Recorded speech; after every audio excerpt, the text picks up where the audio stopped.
6.25 공산주의와 성경. 해마다 찾아오는 6.25는 내게 무슨 의미일까? 벌써 73년이나 흘러버린 세월 속에 나는 무엇을 생각해 보는가?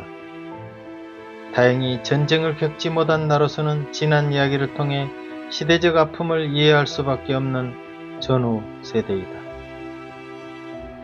어쩌면 불행한 시대를 비껴가는 행운과 남한에서 태어나 자유와 신앙을 누리는 것도 얼마나 행복한 일인가.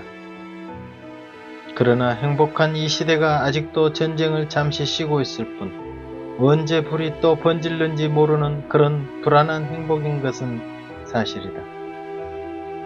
6.25는 남북한 약 300만 명이 사망 또는 실종된 것으로 추정되는 민족적 아픔의 상처를 앓게 했던 이념 전쟁이었다. 아니, 그 이념을 바탕으로 한반도를 통일하고자 했던 야욕이 결국 국토를 초토화로 만들어버리지 않았는가. 더군다나 36년간 지배받았던 일본에서 해방되어 그 기쁨으로 하나의 민족으로 바로 서지 못하고 강대국의 이념 전쟁에 휘말려 희생제물처럼 되어버린 비극을 어찌 잊을 수 있을 것인가. 피보다 진한 것이 사상이며 이념이었던가. 공산주의와 자본주의의 상징 구소련과 미국, 거기에 중국까지 더해 피비린내 나는 전쟁을 일으키게 했던 6.25를 다시 생각해 본다. 공산주의 이론의 바탕은 마르크스를 우선 생각하지 않을 수 없다. 인간은 노동이 근본인데 자본주의 사회란 노동자들이 만들어 놓은 가치와 이윤을 대부분 자본가가 빼앗아 부자가 되고 그 돈을 재투자해서 더 부자가 되면서 부익부 빈익빈 현상이 생겨난다고 보았다. 결국 노동자들이 혁명을 일으켜 폭력으로 국가 정권을 탈취한 뒤 소유를 고루 분배하여 누구나 잘 사는 사회를 만들자는 이론적 바탕에 근거를 둔 것이었다. 자본주의는 멸망할 것이고 결국 공산주의 사회가 올 것이기에 노동자 혁명을 통해 공산 이념을 정치에 반영하여 실질적인 혁명으로 그런 사회를 앞당겨야 된다고 생각했다. 이에 구소련의 레닌은 마르크스와 엥겔스에 의해 정립된 공산주의를 실제 정치에 적용함으로써 제2차 세계대전에서 같은 동지였던 미국과는 적이 되는 냉전 시대가 도래하였다. 중국 마오쩌둥도 이 역량에 힘입어 공산주의 혁명을 통해 새로운 국가 설립을 서두르게 된다. 마침 소련에서 교육을 받은 김일성 역시 북한 정권 수립 후 한반도 전체를 공산화하려고 1950년 6월 25일 소련체 탱크를 앞세워 남한을 침략하였다. 그 여파로 낙동강까지 밀고 내려왔던 북한군을 제재하고자 전쟁에 미국과 연합군이 적극 참여하게 된다.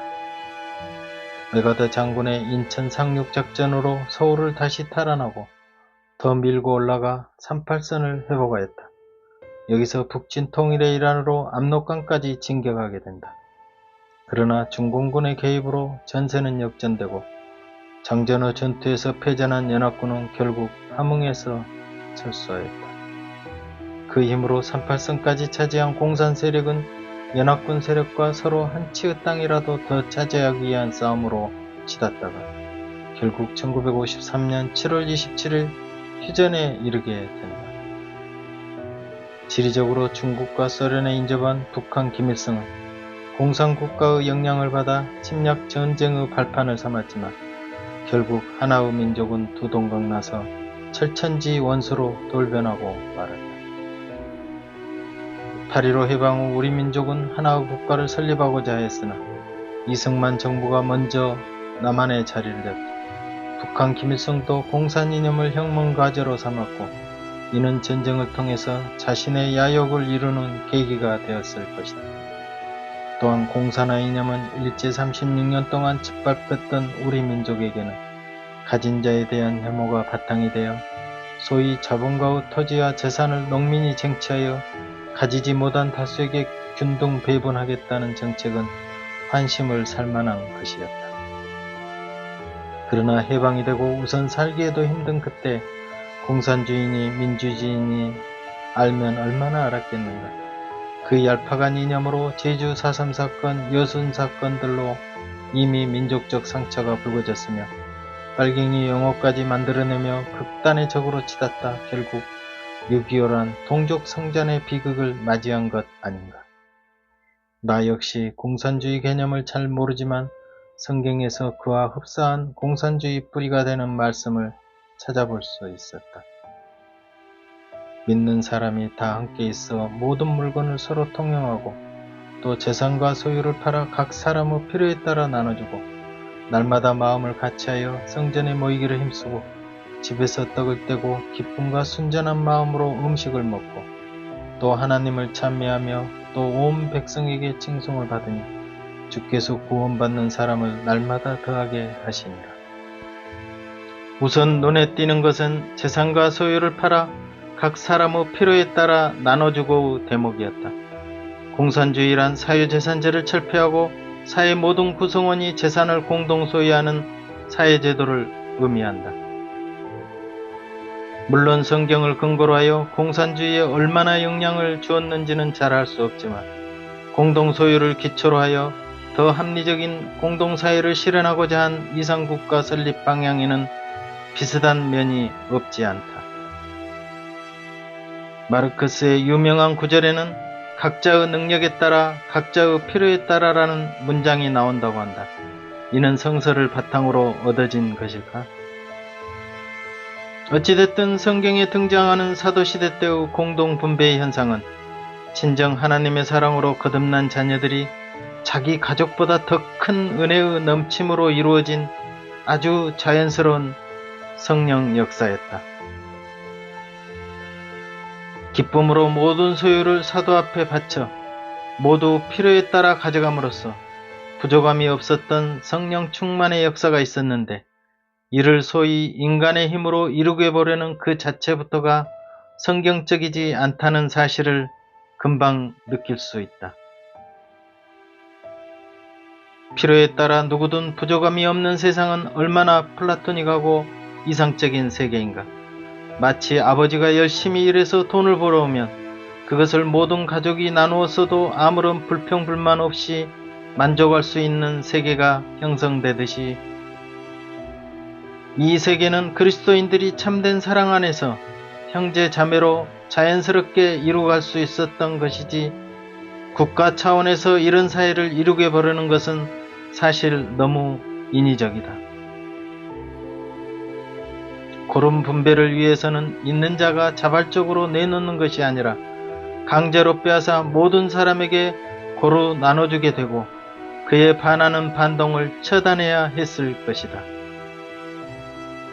또 이런 형태의 지속적인 공급을 담당했던 기득권층은 전체 공동을 위한 일로서 인권을 무시하거나 살육과 강탈을 해도 전혀 죄책감이 없는 이념 안에서 신처럼 군림하는 독재로 변질될 위험을 안고 있었다.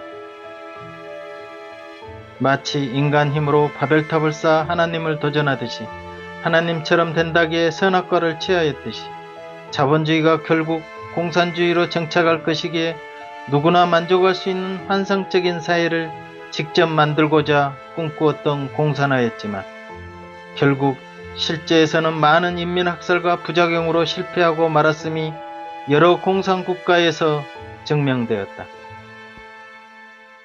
더군다나 공산주의 이념의 기초는 유물론을 바탕에 두고 다인의 진화론과 결합한 소위 과학적 무신론이 마르크스 레닌주의 정치 사상으로 발전하였다고 보는 학자의 견해를 보더라도 하나님의 뜻과는 전혀 다른 방향으로 그 길을 설정하고 있는 것이다.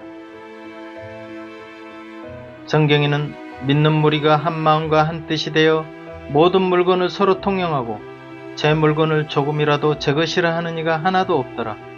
그중 핍절한 사람이 없으니 이는 밭과 집 있는 자는 팔아 그것의 값을 가져다가 사도들의 발 앞에 두매 저희가 각 사람의 필요에 따라 나눠 주미러라 라고 기록되어 있다. 은혜가 넘쳤던 세계는 부족한 자가 없었고 사도들이 필요한 대로 나누어 줬어도 모두 기뻐할 수 있었던 이 시대적 상황은 사랑을 바탕으로 한 성령 역사였다. 이를 인위적인 정치 현안으로 끌어들여 지상 낙원을 이루게 보고자 하는 공산화는 아주 그럴싸하게 보이지만 하나님의 뜻과는 거리가 먼 것이었다.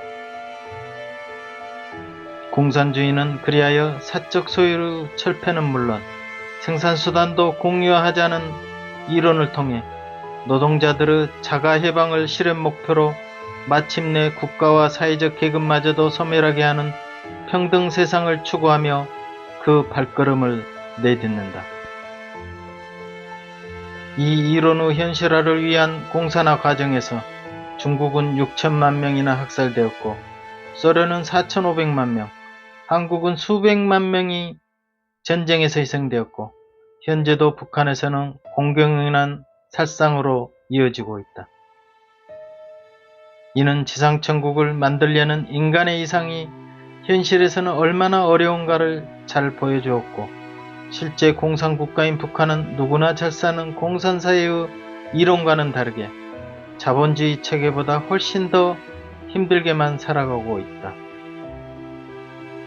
그렇다고 하여 남한의 자유경쟁체제와 사회와 그리고 자본주의가 완벽하다는 것은 아니다. 누구나 잘 사는 사회를 만들기 위해서는 이를 더 보완 수정해 나가야 할 것이고 극도 빈부차를 해소하며 복지 차원도 더 발전시켜 나가야 할 것이다. 그런데 북한은 필요에 따라 나눠주었던 사도 베드로의 권위를 흉내내며 사적인 것들을 통제하고 해체하여 고루 분배될 수 있는 권력 주체를 등에업고 북한만의 공산주의를 더 내세우면서 강한 독재로 이어지고 있다. 김일성과 김정일, 김정은의 3대로 이어지는 70년 이상의 백두혈통 독재체제를 이제 신으로 둔갑시켜 별개의 세상을 만들어내고 있다. 공산주의는 무신론 사상으로 무장해 하나님을 대적하고 있다. 레닌은 종교는 아편이며 교회는 노동자, 농민, 무상대중의 원수이기 때문에 교회부터 파괴해야 한다고 주장했다. 엥겔스는 정신은 물질의 생물학적 부산물이라고 말했으며 영혼의 존재를 부정하고 인간을 물질로 구성된 유물사관으로 보았기에 공산당 서기장 후르시초프는 크리스천들의 씨를 말려버리겠다고 호언장담하였다. 이처럼 사상과 이념이 다른 남북한이 상국으로 치달아 오랫동안 지속된다면 한민족의 뿌리마저 흔들릴 정도로 이질화되어 결국 통일은 요원하고 또다시 6.25 같은 전쟁이 또 이 땅에서 벌어질지도 모른다. 만약 이런 전쟁이 다시 일어난다면 분명 세계대전으로 퍼질 것이며 그 안에 우리 국토는 초토화되고 동족산잔의 비극은 발달한 무기로 인해 완전 멸절의 위기까지 치닫게 될 것이다.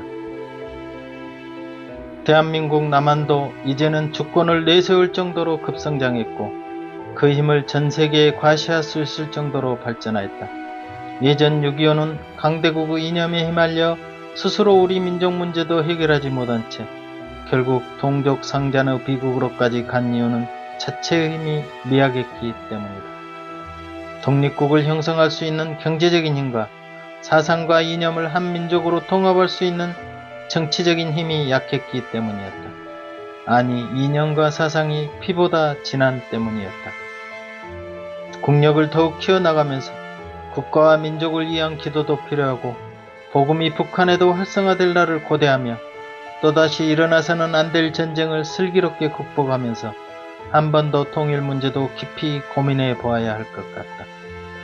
우리는 그래서 일본, 미국, 소련, 중국 등 강대국의 영향을 받았던 6.25를 다시금 되새기며 위대한 지도자를 바탕으로 하나로 뭉쳐 어려운 문제들을 해결해 나아가야 할 것이다. 한반도 안에서의 전쟁은 결국 세계전으로 확전되고 이 땅에서 어떤 전쟁이든 재현된다면 6.25와는 상상도 안 되는 민족 멸절의 비극을 또다시 가져올 수 있다는 자명한 사실을 눈앞에 두고 있기 때문이다.